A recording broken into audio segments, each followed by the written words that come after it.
안녕하십니까. 행복한 아침 이재용입니다. 안녕하세요. 정예인입니다. 크리스마스 연휴 잘 보내셨습니까? 오늘은 월요일 같은 화요일이죠. 12월 26일 화요일. 오늘은 1% 엄마 코칭 준비되어 있고요. 돈 관심 있으십니까? 관심 없는 사람 거의 없을 거예요. 네. 머니도 준비되어 있습니다. 네, 오늘은 우등생들은 다 안다는 특별한 공부법.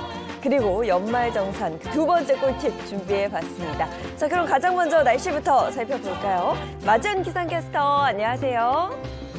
네, 안녕하세요. 상암동에 나와 있습니다. 추위가 쉬어가는 틈을 타서 미세먼지가 고개를 들었습니다.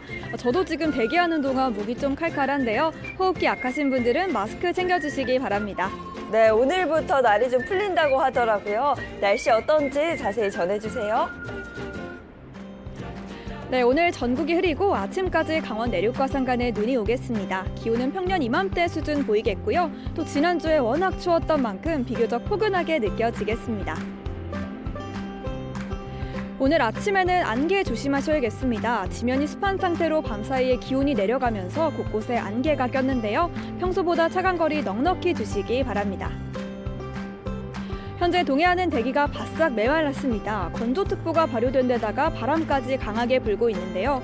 밤사이에 화재 사고가 많았던 만큼 정말 불씨 관리 잘해주셔야겠습니다. 오늘 아침 기온 먼저 보겠습니다. 서울은 영하 1.5도, 강릉 1.2도, 광주는 0.3도로 시작하고 있습니다. 오늘 한낮에는 어제보다 기온이 더 높겠는데요. 서울 7도, 대전 8도, 대구는 9도까지 오르겠습니다. 네, 어제 내린 눈이 얼어붙은 곳이 많습니다. 지금 시민들도 미끄러운 곳을 피해서 조심히 이동하는 모습인데요. 오늘 출근길과 등굣길에는 평소보다 시간 여유 두시고 천천히 이동하시기 바랍니다. 날씨였습니다.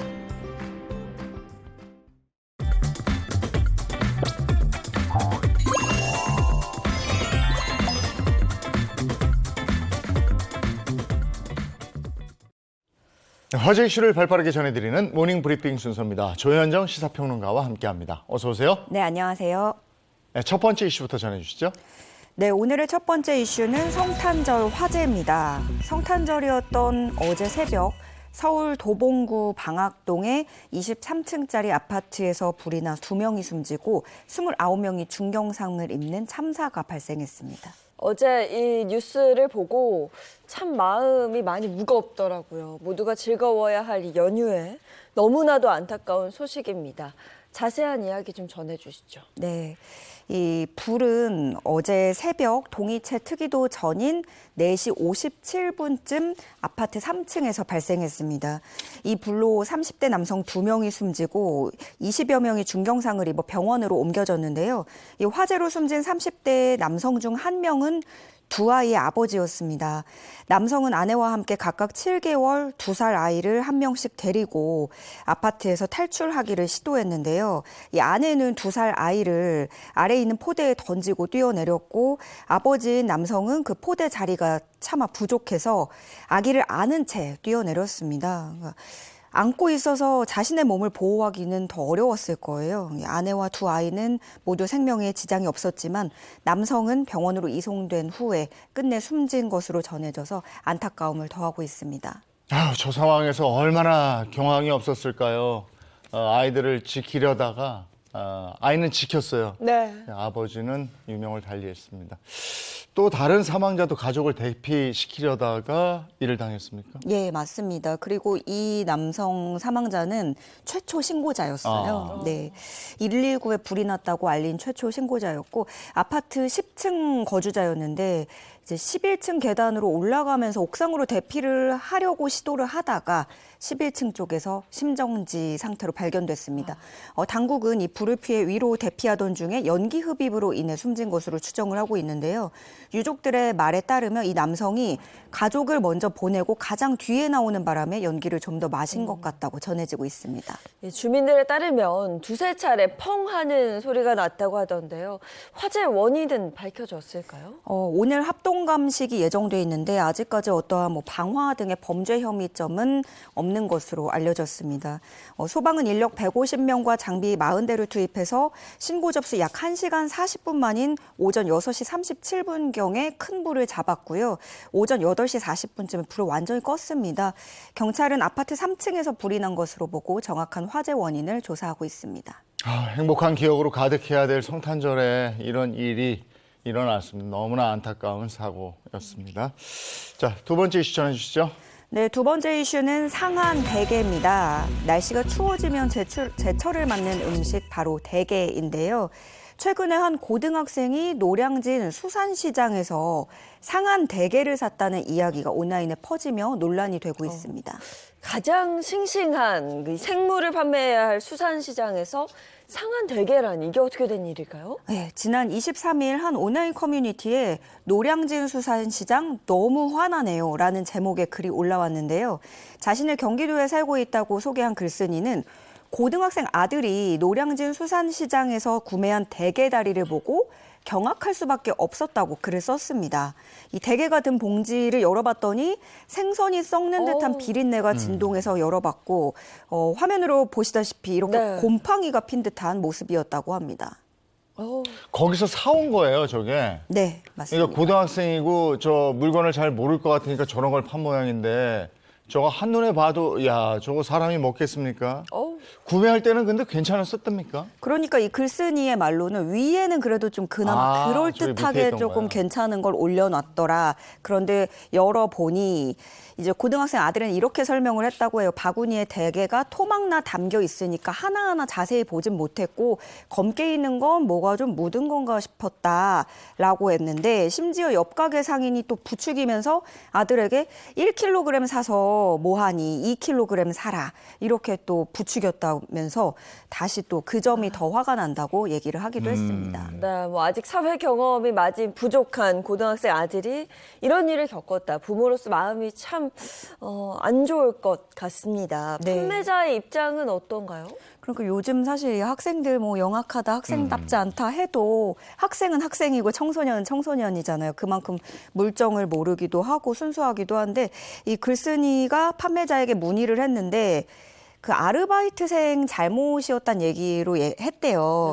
아르바이트생이 팔 것과 버릴 것의 분리 작업을 엉망으로 해서 발생한 일이고 좀 별거 아니니까 환불 조치해주겠다라는 답변을 들었다고 합니다. 그런데 이 말인즉슨 그렇다면 버릴 것을 받았다는 얘기인가 그러네. 싶기도 하고 네. 또 네. 환불보다 신뢰의 문제잖아요. 네. 그래서 무엇보다 자라나는 학생들이 이런 일을 겪으면 앞으로 세상을 어떻게 바라볼지 걱정인데요. 글쓴이는 이렇게 아직도 눈속임 하는 가게가 있다는 게 답답하고 속상하다고 글을 올렸습니다. 이게 진짜로 속일 작정을 하고 속였다면 이거 벌 줘야 된다고 생각해요. 그리고 이게 네. 우리 그 앞에 그러잖아. 노량진 수산시장에서 이렇게 되잖아요. 노량진 수산시장 전체를 이 가게가 욕먹인 거잖아요. 네, 네. 수산시장 상인연합회에서 혼내줘야 된다고 생각해요. 이거 먹었으면 어떡할 뻔했어요. 글쎄 말이에요. 정말. 야. 자, 다음 이슈 전해 주시죠. 네, 세 번째 이슈 판사의 선물입니다. 부산지방법원의 한 판사가 50대 노숙인 남성에게 유죄를 선고한 뒤에 선물을 건넨 사실이 알려져 마음을 따뜻하게 해주고 있습니다. 이 미담의 주인공은 부산지법 동부지원의 박주영 판사인데요. 지난 20일에 특수협박 혐의로 기소된 A씨에게 징역 6개월에 집행유예 2년을 선고한 뒤에 위로와 함께 책과 현금 10만 원을 건넨 것으로 전해졌습니다. 범죄를 저지른 노숙인에게 선물을 줬습니다. 어떤 사연이 있는 걸까요? 이 노숙인인 A씨는 지난 9월에 동료 노숙인과 함께 술을 마시다가 말다툼을 하고 흉기를 꺼내 위협한 혐의로 구속됐습니다. A씨는 흉기를 꺼낸 뒤에 칼을 스스로 밟아서 부러뜨린 것으로 알려졌는데 시민이 신고를 했고 또 본인이 주거가 일정하지 않아서 구속됐습니다. 징역형의 집행유예를 선고한 박주영 판사는 A씨에게 앞으로 생계를 어떻게 유지하느냐, 주거를 일정하게 해서 사회보장 제도 속에서 살고 건강을 챙기라라면서 당부했다고 합니다. 책과 현금 10만 원. 어떤 의미였을까요? 이 판사가 선물한 책은 중국 작가 위화의 인생이라는 책이었는데요. 평소 A씨가 독서를 좋아한다는 걸 듣고 선물한 거라고 해요. 또 현금 10만 원은 마침 한파가 극심했던 상황이어서 며칠간 찜질방에서라도 머무르라는 의미로 건넨 것이라고 합니다. 이런 사연은 그 법정에서 당시 상황을 목격한 시민들에 의해서 전해졌는데 박 판사의 미담은 이번이 처음이 아니었습니다.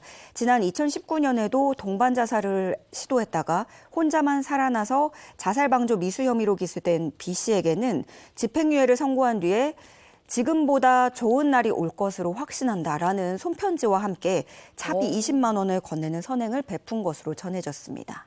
참 따뜻한 판사시네요. 네. 네, 알겠습니다. 마음을 나눈 거죠. 네. 네. 다음 이슈 전해주시죠. 이제 네 번째 이슈 독감 확산입니다. 아직 독감 예방 접종 안 한 분들 계실까요? 그렇다면 지금이라도 꼭 서둘러 주셔야겠습니다. 11월 중순부터 늘어나기 시작한 이 독감 환자가 이달 들어서 급증한 가운데 방역 당국은 내년 2월쯤을 정점으로 보고 있습니다. 네. 제가 아는 지인은 독감에 걸렸는데 코로나19에 걸렸을 때보다 훨씬 더 아팠다라는 말을 하더라고요. 요즘 병원을 찾는 환자 5명 중에 1명은 바로 이 독감 의심 환자라고 할 정도로 이 독감이 기승을 부리고 있는 것 같아요. 네, 요즘 뭐 병원도 정말 환자들로 바글바글 하거든요. 지난주에는 환자 1000명 중 독감 의심 환자가 61.3명을 기록했는데요. 이는 최근 5년 사이에 가장 높은 수치입니다. 코로나 거리 두기 조치가 아무래도 해제가 되면서 마스크 착용도 덜하게 되고 모임도 연말연시라서 더 많잖아요. 그래서 방역 수칙을 더 이상 따르지 않게 됐고 날씨가 춥다 보니까 창문은 꽁꽁 닫아두고 실내 생활이 늘어나고 환기도 잘 하지 않다 보니까 급증한 것으로 추정하고 있습니다. 지금 화면에는 마스크들 쓰고 다니는데 요즘 네. 저 지하철 타도 마스크 쓴 사람 별로 없거든요. 사람 많은 데 가면 마스크 쓰시고 또 감염을 막기 위해서 예방접종이 최선이다 이런 얘기를 하는데 접종률이 지금 얼마나 돼요? 어르신들 같은 경우에는 81.1%가 접종을 오. 마쳐서 대체로 접종률이 높은 편인데 임신부의 경우에는 아무래도 더 조심을 하셔야 되니까 좀 더 적극적인 접종이 필요하고요. 가장 지금 낮은 거는 6개월에서 12세 사이 어린이들인데 목표 접종률 75%에 아직 많이 못 미치는 실정이라고 합니다. 그런데 사실 영유아 어린이들 같은 경우에는 부모가 맞추고 싶어도 감기가 계속 반복이 돼서 좀 때를 놓치기 십상이거든요. 그래서 낮은 것 같아요. 이 감염병 관리 담당자 말에 따르면 미접종자의 경우에는 독감 발생률이 접종자보다 21배에서 27배 정도 높고요. 또 사망으로 갈 확률도 40배나 높다고 합니다. 빨리 네, 저도 지금 목이 칼칼하네요. 네, 건조하고 여러분 물도 좀 많이 챙겨 드시고 꼭 예방 접종 잊지 말아 주시기 바랍니다. 네, 알겠습니다. 오늘 모닝 브리핑 여기까지 하겠습니다. 조현정 시사평론가와 함께했습니다. 고맙습니다. 고맙습니다.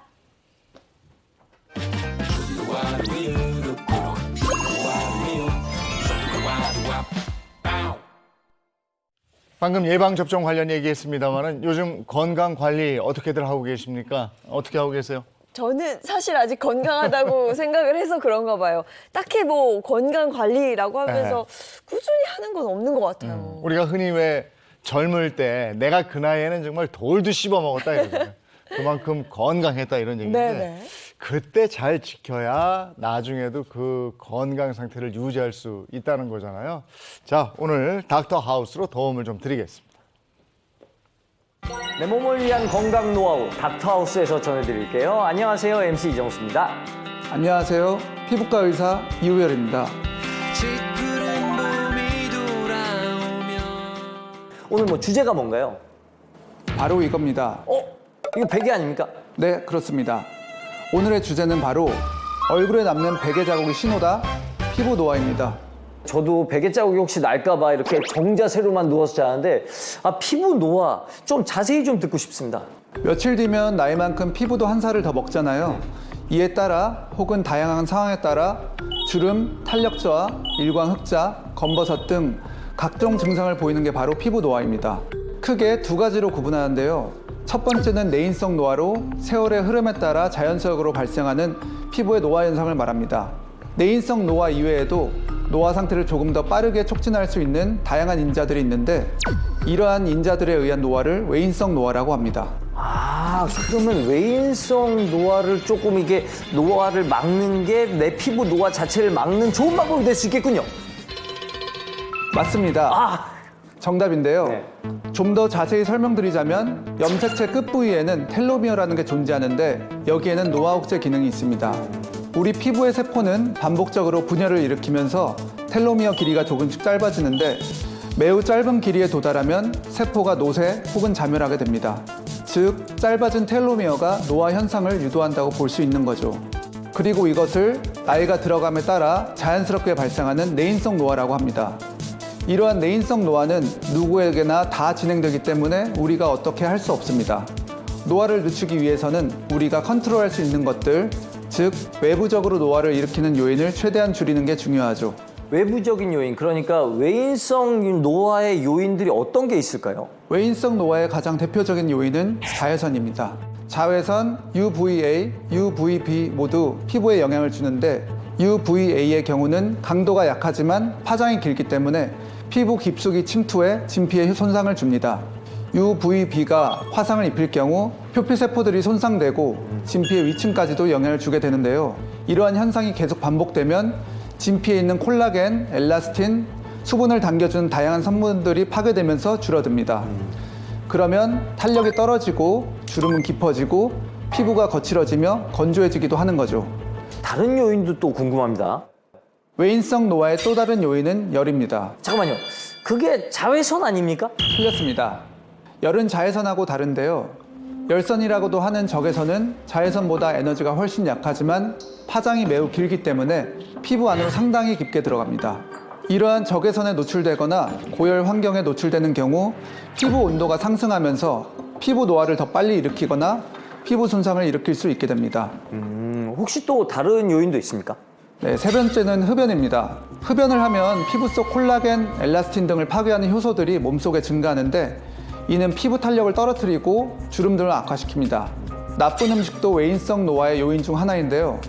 특히 단당류 음식의 경우 너무 반복적으로 과하게 섭취하면 지방이나 단백질의 당이 결합된 최종 당화 산물이라 불리는 AGE가 만들어집니다.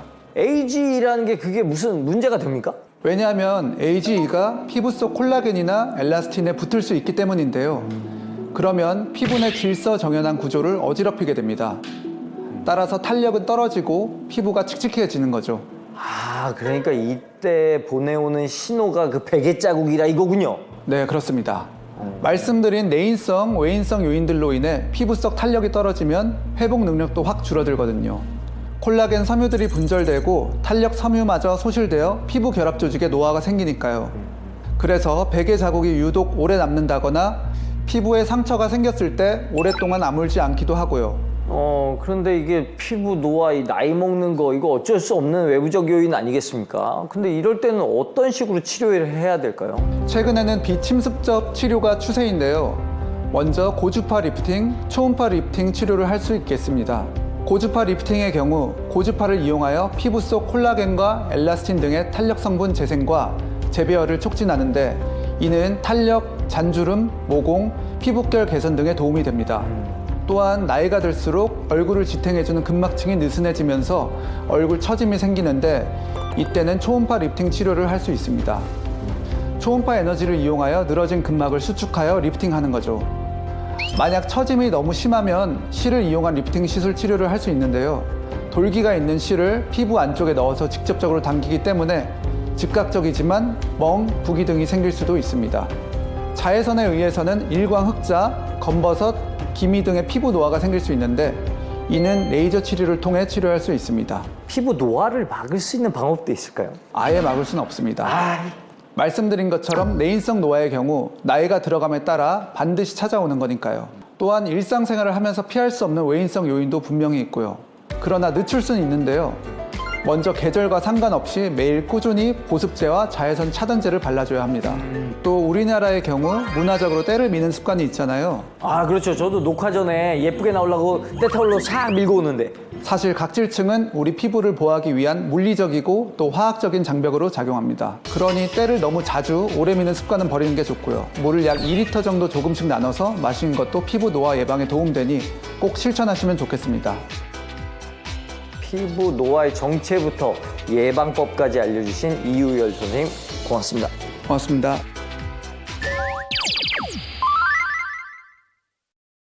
지금 여러분은 건강 노하우를 전해드리는 닥터하우스와 함께하고 계십니다. 이번에는 치과 보철과 선생님을 모셨습니다. 안녕하세요. 치과 보철과 전문의 서경영입니다. 네, 그렇습니다. 선생님, 이번 주제는 뭘까요? 치아 질환에 대한 이야기를 해볼 건데요. 사실 치아 질환의 영향은 구강 내에만 국한되지 않는다는 거 아시죠? 실제로 우리 몸 전반에 걸쳐 악영향을 끼치는데요.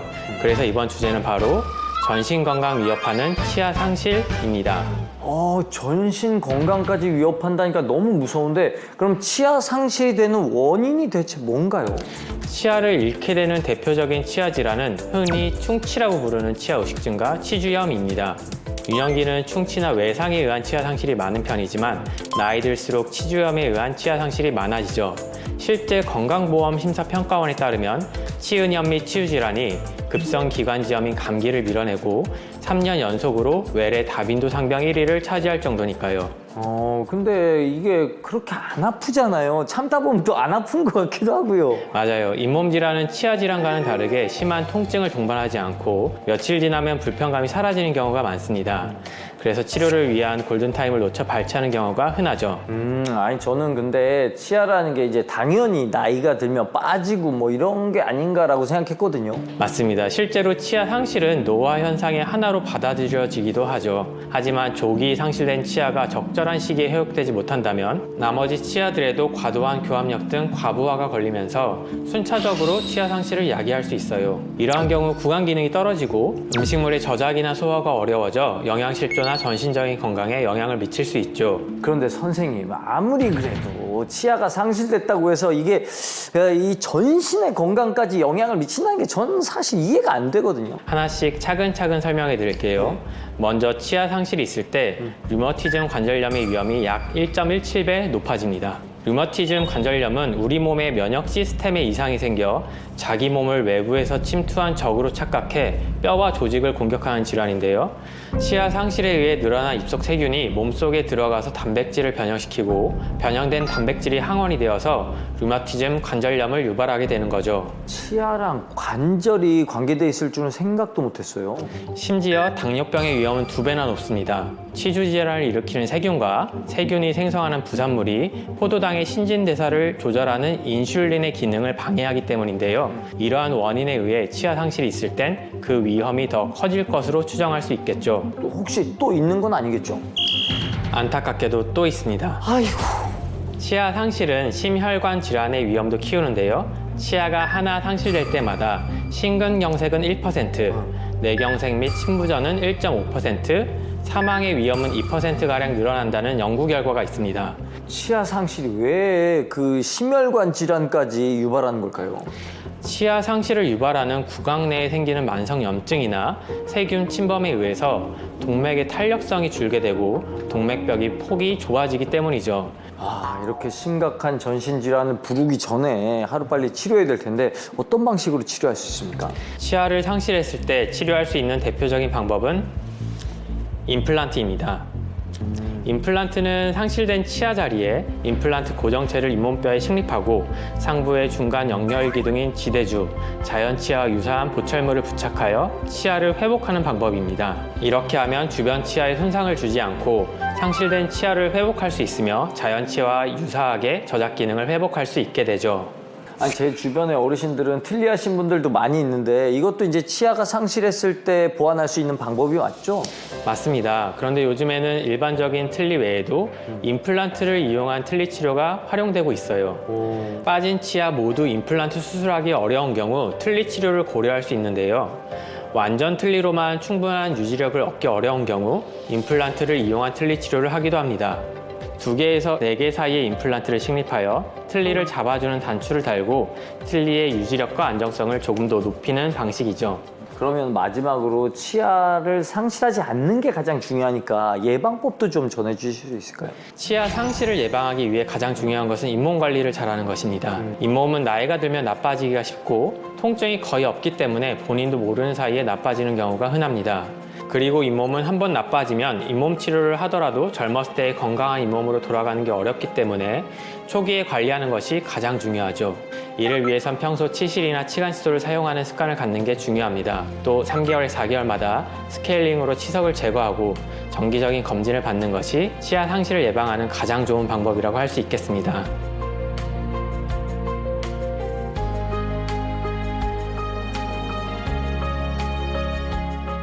자, 오늘 치아 상실의 이유와 예방법까지 정확하게 알려주신 서경영 선생님 고맙습니다. 고맙습니다. 네, 다음 이 시간에도 알찬 정보로 다시 돌아오도록 하겠습니다. 지금까지 닥터하우스 MC 이정수였습니다.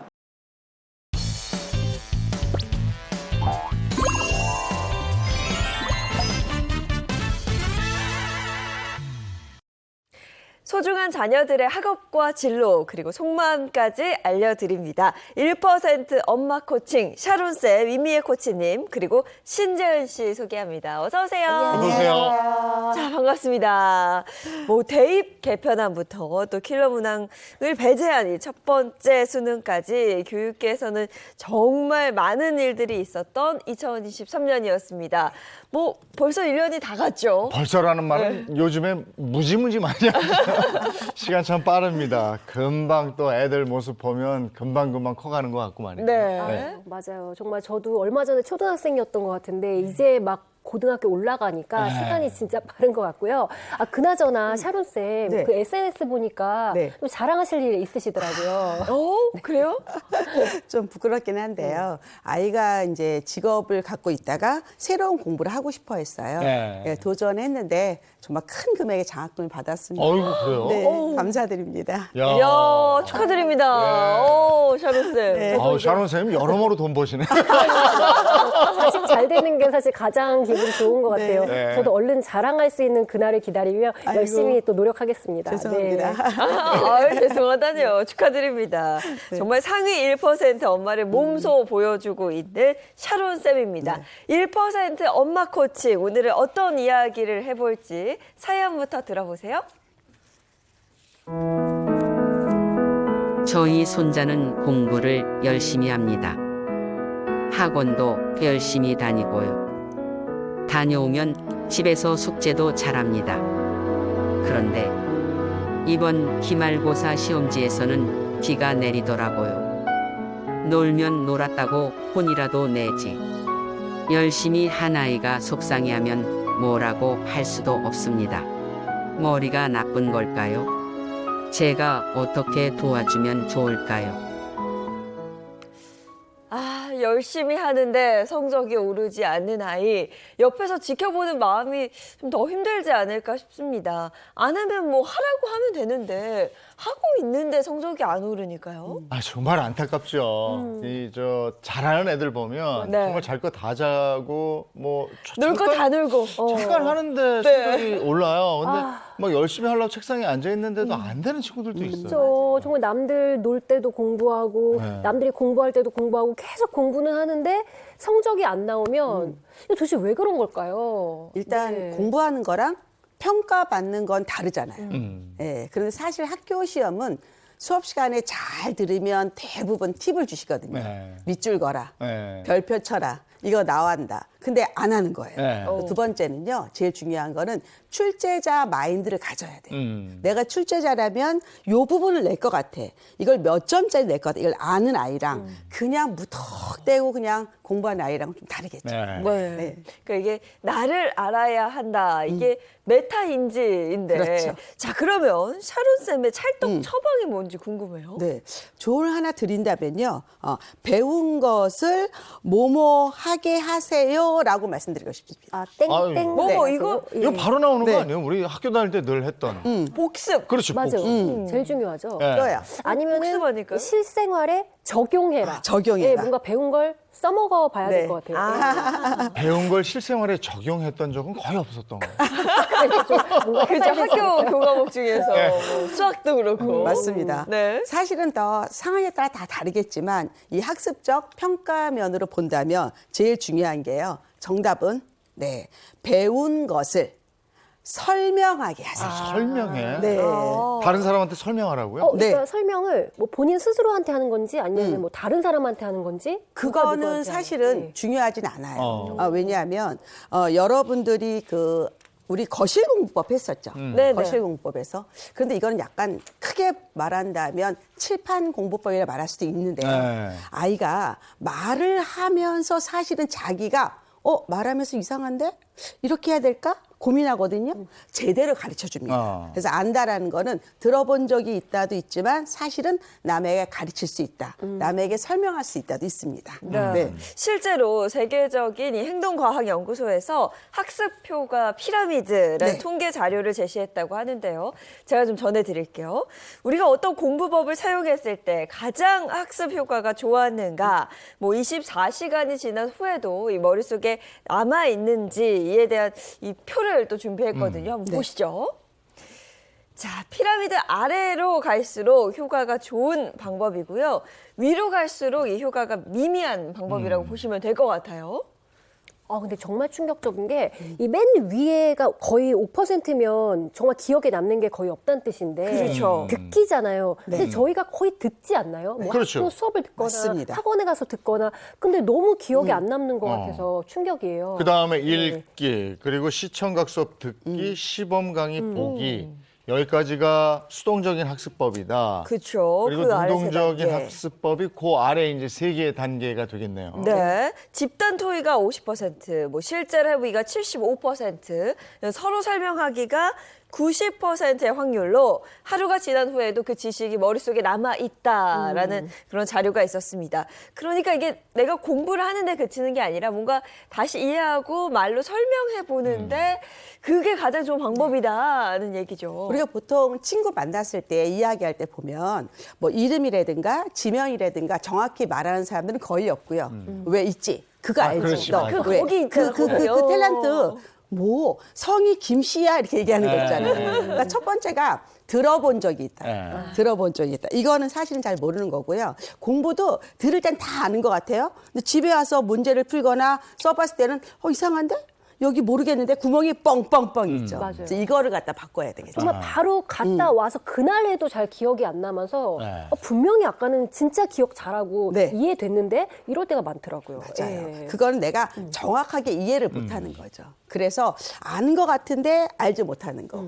연애인가 썸인가 이 부분이라고 보시면 됩니다. 네. 얼마 전에 한 프로그램에서 비슷한 고민을 가진 고등학생이 나왔거든요. 거기에 이제 선생님이 한 이야기와 좀 비슷한 이야기인데 수학 기호를 한글로 설명할 수 있어야 그 기호가 진정으로 내 것이 된다. 이렇게 말씀을 하시더라고요. 어떤 내용인지 보면서 좀 얘기하죠.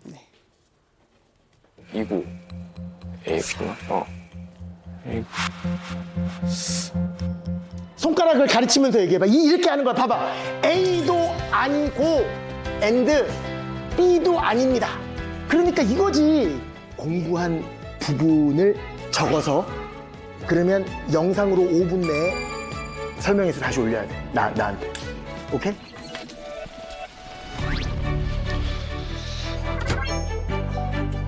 제가 완벽하게 구사를 할 수 있을 때까지 계속해서 한번 설명을 해보도록 하겠습니다. A는 곱하기예요. 밥 표기할 때는 무조건 중괄호 씁니다. 대괄호. P는 큐기면 필요충분 효과여야 돼. 같은 거지. 근데 A를 보면은 집합 A를 보면은 A랑 B는 포함이 돼요. 자신감이 붙는 거야, 점점. 설명하면서 네. 스스로도 좀 깨우치는 부분도 있을 거고요. 아니 그런데 이제 결과가 안 나왔잖아요. 결과가 너무 궁금한데 저렇게 해서 이제 결과가 어떻게 된 건가요? 결과, 네. 성적이 당연히 올랐습니다. 올랐습니다. 네. 네. 당연하죠. 네. 아니 저렇게 정말 공부하면. 네, 설명하기가 뭔가 이제 효과가 있다는 뜻인데 이렇게 선생님이 물론 이렇게 경험에서 우러나온 조언을 하셨을 거 아니에요. 네. 아까 전에 분명히 효과가 있다는 걸 느끼니까 저도 좀 집에 가서 아이한테 좀 적용을 해봐야 되겠다 이런 생각이 드네요. 네. 예. 뭐 이렇게 설명하는 게 이 공부에 효과적인 건 뇌과학적인 이유가 또 있다고 해요. 우리 아마 여러분들이 그 브로커 영역이란 말을 들어보시는지 모르겠어요.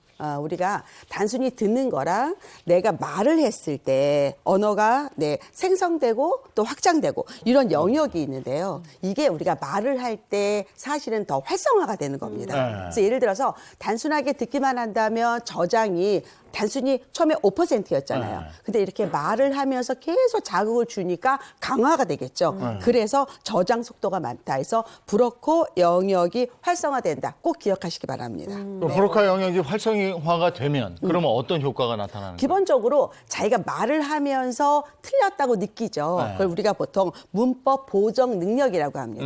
우리 두 분 아나운서님이시잖아요. 네. 아나운서님들은 바른 한국어를 쓰시는데 사실은 연습을 많이 하시고 공부를 하시고 일상에서도 그렇게 하시죠. 근데 많은 사람들은 정말 생각난 대로 말하고 그런데 이 전달이라는 게 정확해야 되잖아요. 그래서 이 브로커 영역이 발달된다는 얘기는 전달력, 그 이유는 설득력이 좋은 거죠. 그래서 내가 한번 글을 써보고 한번 읽어봤을 때 들을 때 이상해. 좀 안 맞아. 맥락도 안 맞아. 전달도 안 돼. 이러면 다시 도움되는 거죠. 그래서 말하면서 다시 부족한 부분을 메꾸면 정확한 이해가 되고 정확한 학습이 되는 거죠. 네. 제가 요즘 그 자기 전에 책 읽기를 습관화하려고 하고 있는데 마음에 드는 뭐 문장이나 글귀가 있으면 저는 그걸 꼭 남편한테 한번 이야기를 하고 자거든요. 그거 좋네. 그러면 제가 나중에 이제 그 문장이나 뭐 마음에 드는 그 표현들을 써먹을 수 있더라고요. 그렇죠. 그래서 굉장히 이게 저는 공감하는 네, 근데 학습법입니다. 부부한테 너무 감사해요. 그러네요. 그걸 들어주는 거를. 그렇죠. 영문도 모르고. 굉장히 힘들어하고 있습니다. 네. 힘들어하세요. 근데 이런 것처럼 정말 정확히 말해주신 게 네. 내가 배운 것을 다시 말로 한다. 말로 한다는 게 물론 더 나아가서는 티칭이 되는 거잖아요. 이랬을 때 확실히 공부를 하게 되는 거죠. 그래서 되게 학교 안에서도 멘토 앤 멘티가 있거든요. 네. 그랬을 때 이 멘토한 학생들이 굉장히 공부 잘하고요. 가르치면서 계속 보완을 하는 겁니다. 이 부분이 안 되네. 그럼 이 뇌가요 막 같이 움직여요. 예, 그래서 브로커 영역이 굉장히 활성화되면서 똑똑한 학습이 되는 거죠. 정말 학원 선생님이랑 학교 선생님들 같은 경우에는 정말 같은 내용을 계속 반복하시고 맞습니다. 또 그걸 이해하기 쉽게 또 전달을 해야 되니까 정말 공부를 네. 잘하실 수밖에 그럼요. 없겠고 네. 그 분야의 전문가가 되실 수밖에 없을 것 같아요. 맞습니다. 예. 네. 그 듣다 보니까 유태인 공부법의 하브루타 공부법이라고 그게 네. 질문하고 토론하고 이런 공부법 아닙니까? 네, 맞습니다. 유대인 공부법으로 잘 알려진 이 하브루타 공부법이죠. 총 4단계로 나뉘게 되는데요. 낭독하기, 그러니까 뭐 소리내서 책을 읽음으로써 뇌를 활성화하고 또 설명하기를 통해서 내가 아는 것과 모르는 것을 구분하는 메타인지를 높여준다고 합니다. 그다음 기억해서 쓰기, 또 마지막으로 질문하기의 과정을 거쳐서 오래 기억하고 또 창의적 비판적 사고를 창출한다 이렇게 되어 있습니다. 2단계 우리가 계속 이야기하고 있는 그 설명하기가 딱 들어가 있네요. 그런데 이제 뭐 들어줄 사람이 없을 수도 있잖아요. 그리고 쑥스러워할 수도 있고. 네. 자, 비법 알려드리겠습니다. 요즘 우리 할머님들은 핸드폰 너무 잘하시고요. 사진 찍기 잘하시잖아요. 이제 동영상 찍기에 도전하시기 바랍니다. 사실 핸드폰에 보면요. 사진 옆에 동영상이 있습니다. 누르시면 돼요. 예, 그래서 손자가 공부하는 모습을 한번 찍어주는 거예요. 그러면 손자가 처음에 쑥스러워하다가 카메라 앞에 있으면 누구나 다 바르게 하고 신나잖아요. 잘 가르치거든요. 근데 하다 보면 내가 말이 버벅대네. 내가 이 부분은 모르네. 라도 알 수도 있고요. 또 자기가 찍은 모습을 보면 처음에는 부끄럽습니다. 왜 이렇게 몸을 흔들어? 왜 이렇게 손을 가만히 있지 못해? 하지만 그것도 고쳐져요. 자, 이게 연결되면 학교에서 발표 그리고 회장 선거에서도 반드시 됩니다. 좋은 방법입니다. 그러니까 이렇게 네. 좀 찍어줄 사람이 없을 경우에는 그냥 혼자서 그럼요. 놔두고 찍어도 좋을 것 같아요. 거치돼 있잖아요. 예. 거치돼 있어요. 그리고 처음엔 사실 아이들이 혼자 찍고 싶어 하기도 해요. 그러면 거치대 하나 이렇게 마련해가지고 찍으면서 연습하는 거. 사실은 이게 여러분들 그 특목고나 아니면 뭐 좋은 대학에 면접 갈 때 그때 사교육 업계에서 하는 비밀입니다. 자신이 자신을 찍고 네. 다시 한번 보고 네. 이러면서 계속 반복하는 거죠. 네, 발표도 잘하게 되고 여러 가지 좋은 네. 장점이 많다고 합니다. 또 이와 관련된 사연이 하나 더 들어와 있는데요. 일단 본 다음에 이야기 다시 나눠보죠. 중학교 3학년 학생입니다. 친구들이 쉬는 시간이면 몰려와서 자꾸 수학 문제에 대해 물어봅니다. 저도 제 공부를 하고 싶은데 매몰차게 내칠 수도 없고 싫다고 했다고 싸가지 없다고 욕먹을 것 같고 어떻게 거절해야 할까요?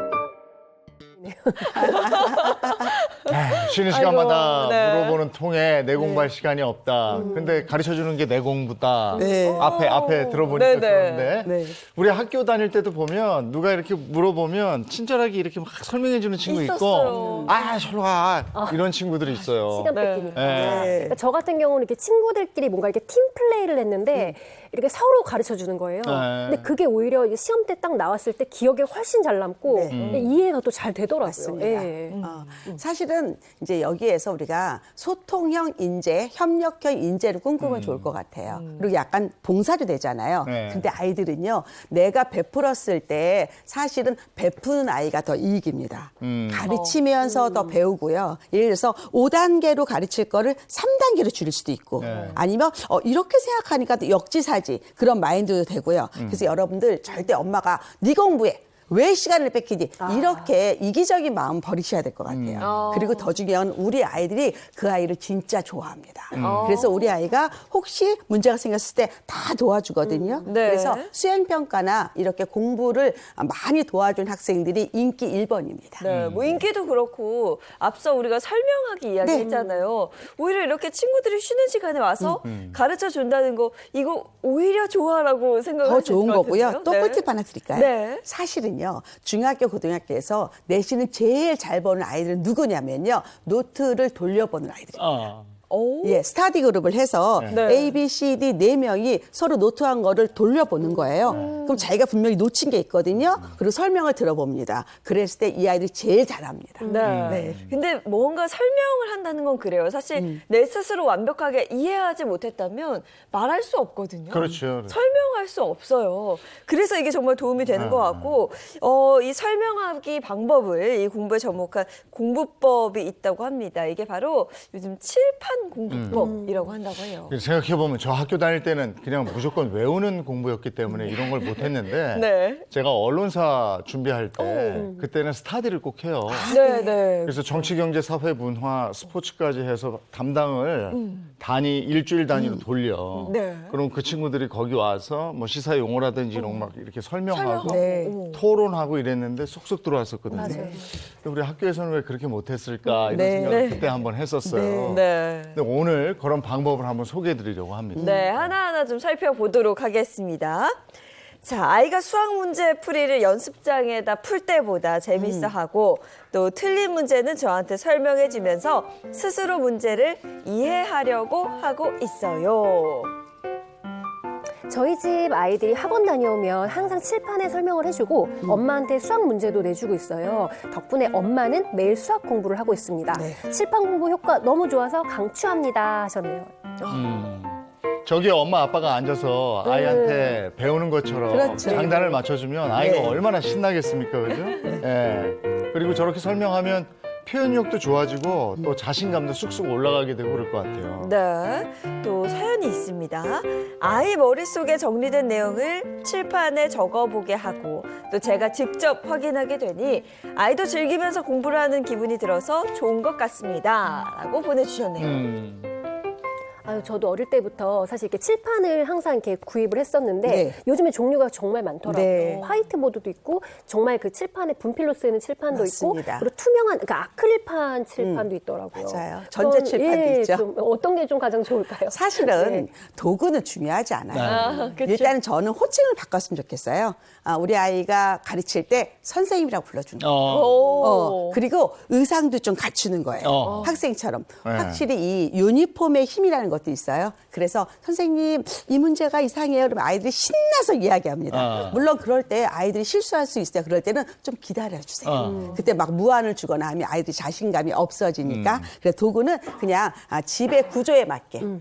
제일 좋은 거는요. 여러분 그냥 쉽게 하얀색 화이트보드 칠판 사서 하셔도 되고요. 또 일부는요.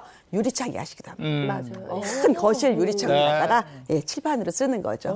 그런 그거 재미도 애들 있습니다. 신나겠는데? 네, 재밌죠. 낙서하는 기분으로 그냥. 네. 그렇죠.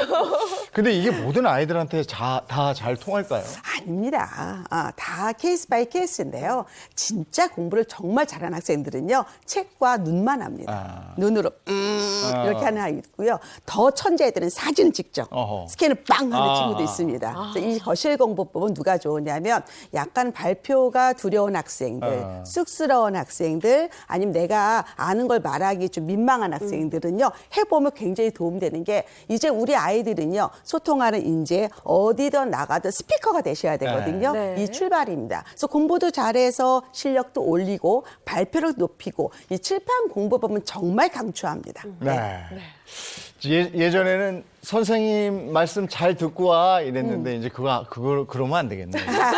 너 오늘 선생님한테 질문 잘해. 뭐 애들하고 말 많이 하고 와. 그죠. 뭐 이렇게. 아니면 친구 갔다 도와줘. 와서 네. 설명해줘라고 친구 이렇게 도와줘. 네, 숙제를 주기도 하고요. 엄마 아빠한테 좀 가르쳐줘. 오늘 네. 수학 뭐 배웠어? 네.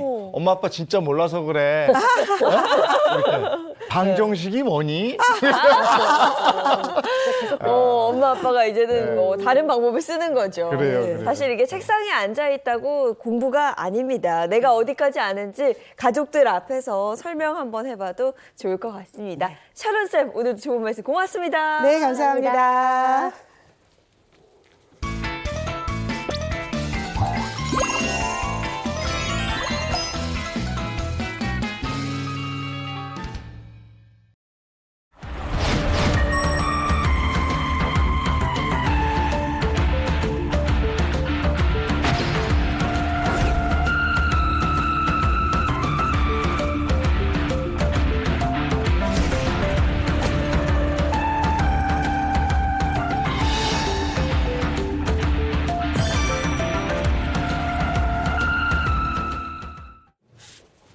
돈에 대한 다양한 고민 풀어보겠습니다. 머니 김현우 소장님 어서 오세요. 네, 안녕하세요. 김현우입니다. 안녕하세요. 반갑습니다. 오늘도 정신을 바짝 차려야 할 것 같습니다.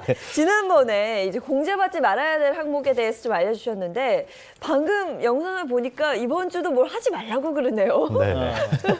그 연금저축 IRP 그러니까 개인 퇴직연금인데 이게 어떤 상품인지 소개해 주시죠. 네, 일단 요즘에 뭐 광고들 보면 이제 연말정산 얼마 남지 않았습니다. 빨리 준비해야 됩니다. 연금저축 가입하세요. 뭐 IRP 가입하세요. 이런 광고들, 문구들 많이 보셨을 겁니다.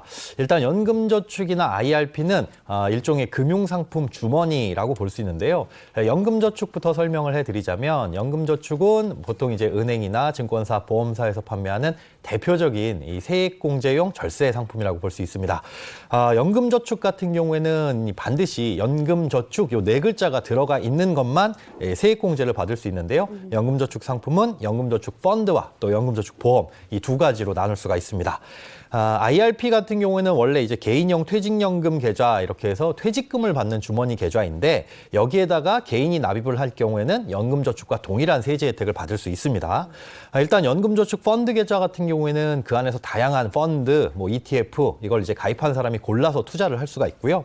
IRP 같은 경우에는 펀드하고 ETF뿐만 아니라 약간 더 다양한 금융상품을 선택을 할 수가 있는 반면에 30%는 무조건 안전자산을 선택해야 된다. 뭐 이런 단점들도 조금은 있습니다. 네, 많은 분들이 노후 대비를 위해서 뭐 연금 저축이나 개인 퇴직연금, 즉 이 IRP에 가입을 하시는데 보통은 연말에 세공제가 많이 된다고 알고 있거든요. 네. 그래서 연말정산을 위해서 꼭 가입해야 된다 이렇게 생각하시는 분들도 네네. 있으시고 네네. 공제를 많이 받는다고 알고 있는데 얼마나 좀 깎아주시는 건지.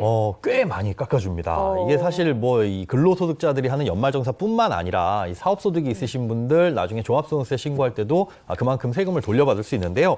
일단은 총 급여액 기준으로 나뉩니다. 이 근로자 같은 경우에는 총 급여액이 5,500만 원을 넘느냐 넘지 않느냐. 그리고 뭐 종합소득세 신고하시는 분들은 4,500을 넘지 않느냐 넘느냐 이걸 보는데요.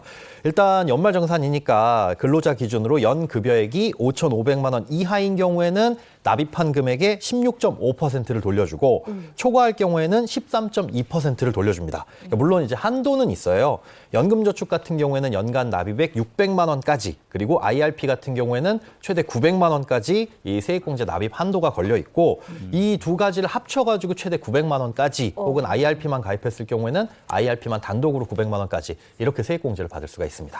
이게 연봉에 따라 달라지는 거군요. 네, 그렇습니다. 그러니까 그 달에 25만 원씩 300만 원 넣었다. 그랬을 경우에 한번 비교해 보면 연봉이 5,500만 원 이하면 16.5%를 곱해서 49만 5천 원. 네. 그리고 5,500만 원을 초과하면 13.2%만 해서 39만 6천만 원? 6천 원을 돌려받는다 그런 셈이죠? 네, 그렇습니다. 와, 정말 그 정도면 굉장히 큰 액수 같은데 맞습니다. 최대치가 900만 원이라고 하셨으니까 네. 많이 넣으신 분들은 150만 원 정도까지 그렇죠. 공제가 되는 거니까. 네, 네. 그런데도 손해라고 말을 하는 게 무슨 뜻이에요? 일단 세액공제율이 굉장히 높은 거는 맞아요. 그러니까 쉽게 얘기해서 납입한 금액의 최소한 13.2% 혹은 16.5%는 무조건 돌려주는 거니까 확정적인 이자 수익 이렇게 볼 수가 있잖아요. 근데 문제는 이 한도도 높고 세액공제율도 많은데 이걸 다 모두 다 돌려받을 수 있다 이런 건 아니라는 거죠. 아, 이거 좀 짚어봐야 될 것 같습니다. 네. 혜택을 받을 수 있는 사람도 있고 아닌 사람도 있다. 맞습니다. 는 말이잖아요. 네, 제가 이런 말씀 드리는 이유는 뭐냐면 이 연금저축이나 IRP에 납입하는 거는 이 제약이 굉장히 큽니다. 그러니까 혜택도 큰데 사실은 거기에 묶여있는 족쇄도 꽤 크다라는 거죠. 네. 연금 상품들 같은 경우에는 내는 동안에는 연말정산을 통해서 뭐 세액공제 혜택을 받지만 나중에 언제 받을 수 있느냐 이게 55세 이상이 되어야만 연금으로 수령을 할 수가 있습니다. 이렇게 나중에 수령을 할 때는 연금소득세라는 걸 이제 과세를 하게 되는데 그 세율은 굉장히 낮아요. 3.3%에서 뭐 많아봐야 이제 5.5% 정도의 세금만 뗍니다.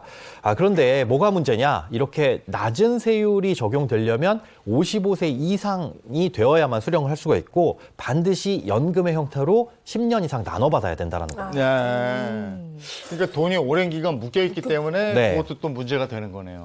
맞습니다. 네. 이제 사실은 사람들이 살면서 어떤 일이 생길지 모르잖아요. 젊을 때는 나 노후 준비 열심히 해야지 이런 생각에 막 납입을 하고 있다가 중간에 깨게 되면 엄청나게 이제 손해를 볼 수가 있으니까요. 앞서 말씀드린 것처럼 분명히 이제 높은 이 세율로 이 세액공제 혜택을 주기는 하지만 만약에 불입 기간 중에 해지를 하거나 연금 이외로 꺼내 쓰게 되면 기타 소득세가 과세가 되는데 그 세율이 무려 16.5%입니다. 네.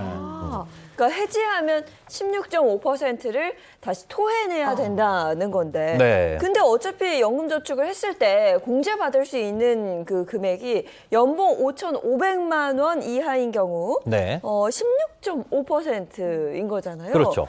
자, 그럼 공제를 받고 또 해지할 경우 똑같은 세율로 토해낸다면 결국에는 같은 거 아닌가요? 손해볼 게 없는 것 같은데.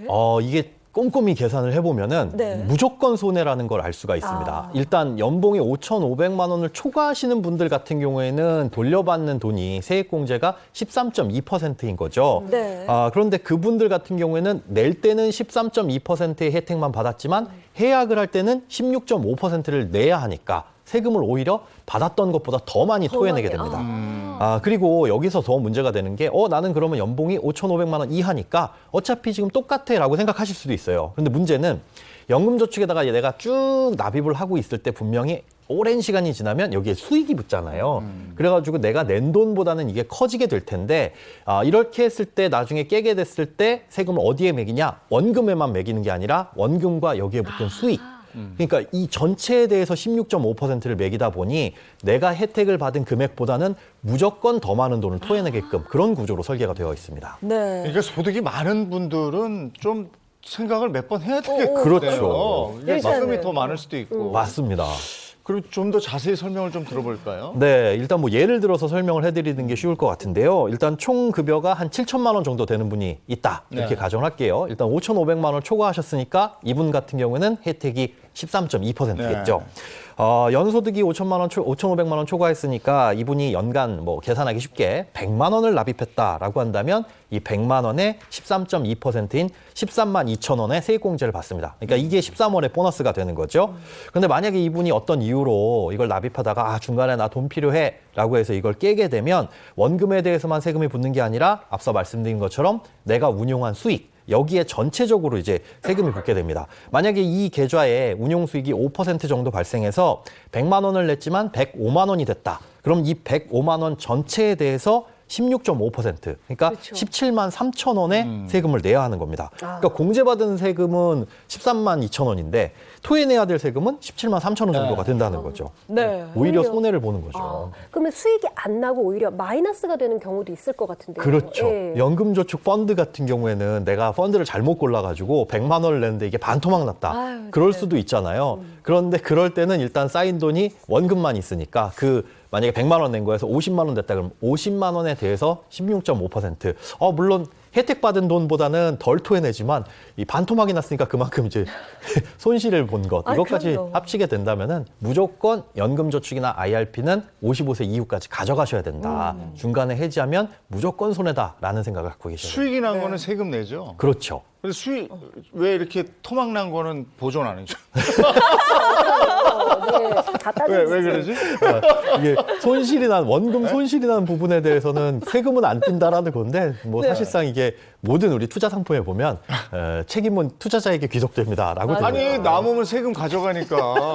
아니 내가 잘못했지만 세금 안 어쨌든 좀 줘야 되는 거 아니에요? 고맙다고 해야 되나? 세금 안 떼는 걸. 참, 이거 그렇죠. 어렵습니다. 네. 자, 뭐 듣고 보니까 이게 남들이 좋다 그래서 그냥 무작정 가입할 게 아니다라는 생각이 듭니다. 뭐 연금저축과 IRP 오늘은 이 세액 공제를 받지 말아야 할 그런 경우에 대해서 사연과 함께 이야기를 더 나눠보도록 하겠습니다. 제가 한번 소개해 드릴게요. 지난 10년간 납입했던 연금저축이 올해 초 만기가 됐습니다. 작년 연말정산 때 세액공제를 꽤 쏠쏠하게 받았던 터라 올해가 가기 전에 빨리 뭐라도 좀 가입을 하고 싶은데요. 연금저축이 나을까요? 아님 IRP가 나을까요? 40대 두 아이의 아빠이고 총 급여는 7천만 원이 조금 넘습니다. 연말정산에 더 유리한 것으로 소개를 부탁드립니다. 라는 사연 보내주셨습니다. 성실하셨네요. 이미 10년짜리 하나 끝냈고 다시 또 하나 가입하고 싶다 이랬는데 연말이니까 좀 일찍 하시지. 네. 이런 분들 은근히 많으세요. 네. 살다 보면. 예, 맞습니다. 1년 내내 이렇게 뭔가 하다 보면 바쁘잖아요. 그런데 이제 덜컥 연말정산 준비하고 또 얼마 전에 이제 연말정산 미리 보기가 10월부터 열렸었죠. 미리 보기 해보니까 내년에 세금을 토해내야 되네? 이런 분들도 계시고 아니면 작년보다 얼마 못 돌려받네? 이런 분들도 계셔서 그럼 연말이라도 됐는데 뭐라도 가입해야 되나? 이런 이제 조급한 마음을 갖고 계신데 그런데 앞서 말씀드린 것처럼 덜컥 가입했다가 나중에 이 피치 못할 사정으로 해약하게 되면 무조건 손해를 보시니까 지금은 이제 좀 신중하게 선택을 하셔야 됩니다. 우선은 세액공제 혜택을 지금 가입하게 되면 얼마나 받을 수 있는지 이거부터 좀 확인을 해보셔야 되는데요. 일단은 지난해 연말정산 원천징수 영수증 이걸 좀 확인을 해보시는 게 좋을 것 같습니다. 그러니까 홈택스에 들어가셔서 내가 작년에 연말정산용으로 이 연금저축이나 IRP를 가입했는데 이걸로 얼마나 혜택을 받았나 이걸 연말정산 자료 조회를 해보시면 확인해 볼 수가 있습니다. 여기에서 결정세액이 0원이거나 아니면 극히 적은 경우엔 사실상 세금을 안 냈다는 거거든요. 이런 분들 같은 경우에는 연금저축을 지금 가입해봐야 돌려받을 세금 자체가 없는 겁니다. 이 연금저축이나 IRP 세액공제 혜택은 1년 동안 내가 낸 소득세를 돌려받는 개념이라서 이걸 다 돌려받은 경우에는 사실 추가로 가입한다고 해서 혜택이 전혀 없는 거죠. 그러니까 이런 분들은 굳이 새로 가입하지 않아도 추가로 이제 뭐 세금을 토해내거나 하실 일은 없는 겁니다. 네, 그러니까 연말정산 세액 공제만이 목적이라면 네. 굳이 만들 필요가 없다는 거고. 그렇습니다. 지난해 어땠는지 한번 봐라는 얘기잖아요, 그렇죠? 네. 근데 그것도 이제 작년보다 내 연봉은 뭐 조금 올랐을 거고 네네. 그리고 뭐 기타 소득이나 여러 가지로 또 복잡하게 생각해야 될 부분도 있지 않아요? 그렇죠. 그래서 이런 분들을 위해서 국세청에서 제공해 주는 게 연말정산 미리보기 서비스거든요. 그 연말정산 미리보기 서비스는 아마 10월 열리자마자 다들 확인을 해보셨을 거예요. 그래서 이것저것 넣어보시고 공제를 다 받아봤는데 내가 내야 될 세금이 결정세액이 뭐 충분히 많이 있다. 그 결정세액이 있다는 거는 나중에 이제 3월이나 4월에 갔을 때 토해내야 된다는 거거든요. 그래서 그런 분들 같은 경우에는 이제 돌려받으실 수 있는데 만약에 결정세액이 0원이다, 그 밑이다라고 한다면은 사실 지금 가입하실 필요는 없는 거죠. 그러니까 말씀 듣다 보니까 세금 내야 될 게 좀 많은 분들이 하시는 게 좀 더 유리하실 것 같고 네네. 토해낼 게 많이 없으신 분들은 굳이 이게 해지 위험을 안고 할 필요는 좀 없지 않을까 이런 생각 드는데요. 맞습니다. 이게 목적을 좀 분명히 하셔야 돼요. 분명히 이 상품의 이름은 연금저축입니다. 그러니까 노후를 대비하라는 차원에서 나라에서 적극적으로 세액공제 혜택을 주면서까지 이 개인 노후 대비를 위해서 만들어 놓은 상품이기는 한데 이게 중간에 해지하게 되면 엄청나게 손해를 보게 되는 거잖아요. 이분 지금 나이가 한 40대라고 하셨으니 또 아이들 키우시면 중간에 돈 들어갈 일 많아질 텐데 지금 덜컥 많은 금액 가입했다가 중간에 해지하시게 되면 손해 크게 보실 겁니다. 그러니까 그런 부분들을 좀 따져가지고 좀 가입을 신중히 결정을 하셨으면 좋겠습니다. 내가 상태를 보니까 10년 동안 요 정도는 여유 있게 낼 수 있을 것 같다 네. 하시는 그죠. 분들은 뭐 어떤 걸 좀 참고하면 좋을까요? 일단 연금저축을 가입할까 IRP를 가입할까 이거 고민하셨잖아요. 네. 저는 만약에 둘 중에 하나를 선택한다면 연금저축을 우선하라라고 말씀을 드립니다. 왜냐하면 우리가 살다 보면 돈이 필요한 일이 분명히 생길 수 있습니다. 그러면 이제 해지하면 손해라고 말씀은 드렸는데 연금저축은 부분 해지도 가능해요. 그런데 IRP는 조금의 돈이 하더라도 전액 해지를 해야 됩니다. 그러니까 막 5천만 원을 내놨는데 연금저축은 한 1,000만 원만 꺼냈더라도 이건 가능하지만 IRP는 5천만 원 냈는데 이 안에서 1,000만 원만 필요하다고 하더라도 5천만 원을 다 깨야 되거든요. 그럼 손해가 훨씬 더 커지겠죠. 그리고 이분 같은 경우에는 기존의 연금저축 보험을 연금저축 펀드로 이전을 하시는 걸 좀 추천드립니다. 그러니까 그렇게 하면은 이게 새로운 가입이 아니라 추가적으로 납입을 더 할 수도 있거든요. 그래서 상황에 맞춰가지고 올해는 뭐 매달 10만 원씩 내다가 내년에는 조금 지출이 많아져서 10만 원 내는 게 힘들어 그러면 한 5만 원으로 줄일 수도 있는 거고요. 아예 납입을 안 할 수도 있는 거라서 연금저축 보험 계좌에서 펀드 계좌로 이전을 하시고 납입을 결정하시는 게 좋을 것 같고요. 이렇게 이전을 하실 때는 이 연금저축 펀드 계좌를 개설하는 곳에 저 예전에 가입한 연금저축 보험이 있는데 이거 옮겨올 겁니다라고 얘기하면 그 금융기관에서 알아서 연락을 합니다. 그래서 한 2, 3일 내로 여기 옮겨지니까 이렇게 결정을 하시면 될 것 같고 나중에 상황에 따라서 납입액은 정하시는 게 좋을 것 같습니다. 사실 제가 대본을 이렇게 쭉 봤을 때는 오늘 정신 차려야겠다, 어렵다 이렇게 생각을 했는데 역시 김현 소장이 이렇게 설명을 해주시니까 네. 훨씬 좀 쉽게 이해가 되는 것 같습니다. 네. 자, 그럼 이어서 또 다른 사연 이재용 아나운서가 소개해 주시죠. 네, 내년이면 50이 되는 직장인입니다. 저에게는 연금저축펀드가 2개가 있습니다. 하나는 연말정산 세액 공제를 받고 또 하나는 공제를 받지 않은 채로 절세용으로 사용하고 싶은데 이게 가능할까요? 하셨는데 이건 무슨 얘기인지 잘 모르겠네요. 이게 저는 사실 좀 이해가 안 되는 게 네. 두 계좌를 다른 목적으로 사용을 하겠다는 말인 것 같아요. 네. 뭐 통장 하나는 근데 공제를 굳이 안 받으시려 하는 건지. 네, 이게 무슨 소리야? 연금저축이면 세액공제 받아야 되잖아라고 생각하실 수 있는데 이 연금저축을 소득이 없는 사람들이 가입하는 경우가 있어요. 바로 절세 목적입니다. 세액공제 혜택이 없는데 왜 가입해? 그러니까 아이들한테도 가입시켜주는 경우가 있거든요. 자, 이게 왜 그러냐? 일반적인 우리가 해외 ETF라든가 해외 관련된 뭐 펀드 같은 거 이런 것들을 투자하게 되면 수익이 났을 때 여기에서 세금을 내야 됩니다. 네. 배당소득세를 내야 하는데 연금저축 계좌 내에서는 인출하지 않는 이상은 그 안에서 어떻게 굴리더라도 세금이 발생하지 않아요. 이게 나중에 인출할 때 세금을 한꺼번에 떼는데 이제 과세 이연의 효과라고 하거든요. 그러니까 예를 들어서 우리가 일반 계좌에서 미국 펀드를 가입합니다. 미국 펀드를 한 100만 원 정도 가입했다가 얘가 수익이 나서 200만 원이 됐어요. 그렇게 해서 환매를 하게 되면 이 수익이 난 100만 원에 대해서 세금을 떼죠. 그렇죠. 그다음에 그 세금 뗀 돈을 나는 채권형 펀드에 투자할 거야. 그래서 채권형 펀드에 넣었다가 또 환매를 하게 되면 또 세금을 뗍니다. 이렇게 환매를 할 때마다 중간중간 세금을 15.4%씩 떼는데 이걸 연금저축 계좌 안에다 넣어놓고 중간중간 환매를 하게 되면 그럴 때는 세금이 없어요. 그러니까 쉽게 얘기해서 우리가 집을 샀다가 팔았다가 하게 되면 양도세가 계속 나오잖아요. 그렇죠. 그런데 이 연금저축 계좌 내에서 만약에 집을 넣어놓고 여기서 샀다 팔았다 하게 되면 맨 마지막에 가서 현금화할 때만 세금을 내게 되는 중간중간 절세 효과가 있기 때문에 세액공제 혜택이 없다고 하더라도 이렇게 절세용으로 연금저축 계좌를 가입하시는 분들이 있습니다.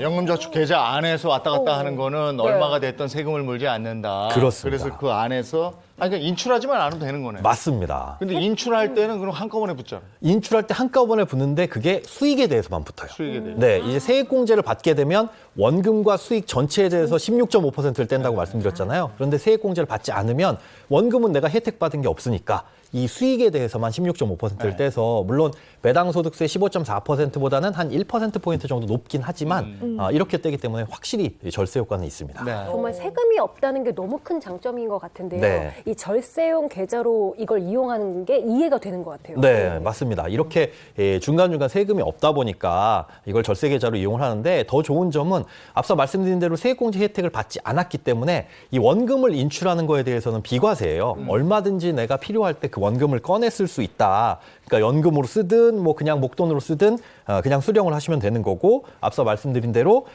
이자 부분에 대해서는 내가 꺼냈을 때 16.5%의 기타 소득세가 과세가 됩니다. 네.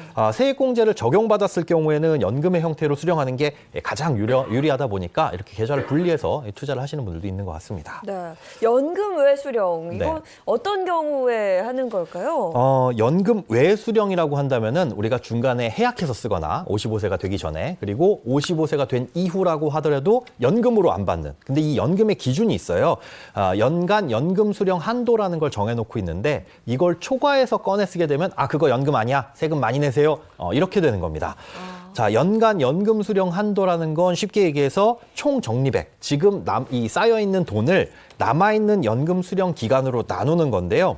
예를 들어 이제 55세가 되면 받을 수가 있잖아요, 돈을. 그런데 쌓인 돈을 보니까 1억이다. 그럼 55세부터 10년 동안 나눠 받아야 된다고 했으니까 1억을 10년으로 나누게 되면은 1,000만 원이 되겠죠. 네. 이 금액의 1.2배까지, 그러니까 1,200만 원까지는 꺼냈어도 이건 연금으로 보고 이걸 초과해서 꺼내 쓰게 되면은 이건 이제 연금이 아니다. 그래서 세금이 높아지는 겁니다. 그러면 한 달에 100만 원꼴 정도 이상은 수령하지 못하겠네요. 그렇죠. 1억 원 정도가 쌓이신 분들은 그렇게 되는데 만약에 올해 나는 55세에 아직 일하고 있기 때문에 그냥 내년에 받아도 돼 하실 분들이 계실 거예요. 네. 그러면 다음 연도가 됐을 때 원래는 10년에 나눠서 받아야 되는데 이제 2년 차가 되면 9년에 나눠서 받을 수 있는 거잖아요. 네. 그러니까 1억 원을 9로 나눠가지고 그거에 곱하기 1.2배. 그러니까 올해 안 받게 되면 내년에 한도가 더 늘어나고 받을 수 있는 한도가 또 내년에도 안 받게 되면 그 후년에도 늘어나고 이런 식으로 그러는 거예요. 연간 연금 수령 한도가 점점점 늘어나게 됩니다. 이건 몰랐네. 저는 55세 넘었으니까 이거 받을 수 있거든요. 네. 근데 안 받고 있었으니까. 네. 나중에. 그러면 저는 한 2, 3년 쌓이면 더 많이 수령할 수 있는 거네요. 많이 수령하실 수 있는데 여기에 주의하셔야 될 게 있습니다. 55세가 넘으셨어요? 그거보다 깜짝 놀랐어요. 너무 우리 소장님 잘하시네. 저 놀랐는데 자 55세가 넘으신 분들은 이 연금이 필요 없다고 하더라도 네. 좀 쌓인 금액이 많다면 미리미리 꺼내두시는 게 좋습니다. 왜요? 왜냐하면 연간 연금 수령 한도 외에 종합소득세율 한도가 따로 있어요. 버는 돈이 있으니까? 그렇죠. 이게 연간 수령액이 아까 수령 한도 말고 1,500만 원을 내년부터는 1,500만 원을 초과하게 되면 이게 종합소득세율로 적용이 될 수 있습니다. 그게 2천만 원이 아니고 1,500만 원이요? 네, 그건 금융소득 종합과세 대상이 2천만 원이고. 이건 또 달라요? 예, 이건 다릅니다. 연간 받는 개인연금의 수령액이 1,500을 초과하게 되면 이 고를 수가 있어요. 16.5% 과세할까요? 아니면 종합소득세율로 과세할까요? 근데 무조건 우리가 연금소득세율보다 높아지게 되잖아요. 그러니까 잘 계산을 해보셔서 아까 연간 연금 수령 한도가 안 넘는 것도 중요하지만 그 금액이 절대적으로 1,500만 원이 초과하게 되면 이건 미리 좀 받아놓으실 필요가 있습니다. 이거는 그럼 가만히 놔뒀다가 나중에 수입이 아예 없어졌을 때 찾아 써야 되겠다. 네, 그럴 그게 때도 방법이네. 네, 그럴 때도 연간 1,500을 넘기면 안 된다. 그때도? 네, 그때도 1,500을 넘기면 안 됩니다. 왜냐하면 그때 그 국민연금이 나오게 된다면 네. 국민연금과 합쳐가지고 또 소득세율을 계산하거든요. 그런 거예요? 네, 그래서 최대한 아무리 많이 받아도 연간 1,500은 넘게 받으면 안 된다. 그것만 기억을 해두실 필요가 있습니다. 연간 1,500 기억하셔야 돼요. 한 달에 100만 원 조금 넘는 돈이. 그러니까요. 네, 알겠습니다. 아까 그 세액공제를 안 받으면 비과세다라고 또 말씀하셨는데 우리 얼마 전에 이 연말정산 이 간소화에 대해서 모두 다 이제 자동으로 올리게 되어 있다라고 우리가 배웠잖아요. 네네. 공제를 안 받으려면 그럼 어떻게 해야 돼요?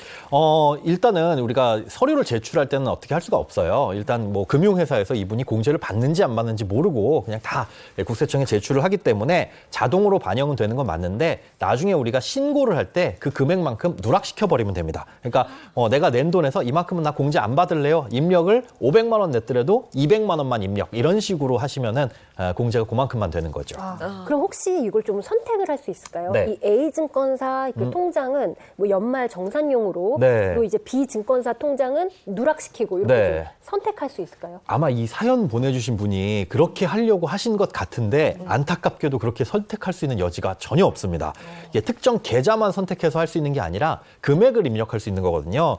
그래서 이 연말정산을 하실 때, 신고를 하실 때 아예 이제 금액을 본인이 직접 입력을 하셔야 되는데, 예를 들어서 A증권사에 300만 원, 뭐 B증권사에 300만 원, 이렇게 총 600만 원을 납입했다. 그러면 내년에 입력할 때 300만 원만 입력을 해 두시고, 나중에 홈택스에서 연금보험료 등 세액공제 확인서, 이 서류를 떼서 증권사 영업점에 방문하셔서 저 이거 납입한 거 세액공제 안 받았습니다. 네. 그럼 그게 비과세 처리가 되거든요. 좀 번거로우시더라도 지금은 이렇게 하는 수밖에 없습니다.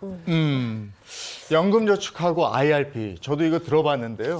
그 엉뚱한데 제발 들지 마세요. 이거 마이너스 나면요 정말 속 쓰려요. 네. 저도 한때 굉장히 속 쓰렸었습니다. 보충이 안 돼요, 보충이. 네. 네, 웃을 수도 없고 참. 그죠? 네. 이거는 정말 안정적인 걸로 하세요. 괜히 네. 모험하시면 안 됩니다. 네. 이 말씀 드리고 싶습니다. 오늘 여기까지 해야 되겠네요. 네. 네, 고맙습니다. 네, 고맙습니다. 오후에는 날이 확실히 풀린다고 그래요. 네, 근데 날이 풀리면서 미세먼지가 네. 다시 말썽입니다. 오늘은 미세먼지 차단용 마스크 당분간은 꼭 챙기시는 게 좋겠습니다. 좋은 하루 보내시고요. 저희는 내일 아침 7시 30분에 돌아올게요. 행복한 아침, 행복한 하루 되십시오. 고맙습니다. 고맙습니다.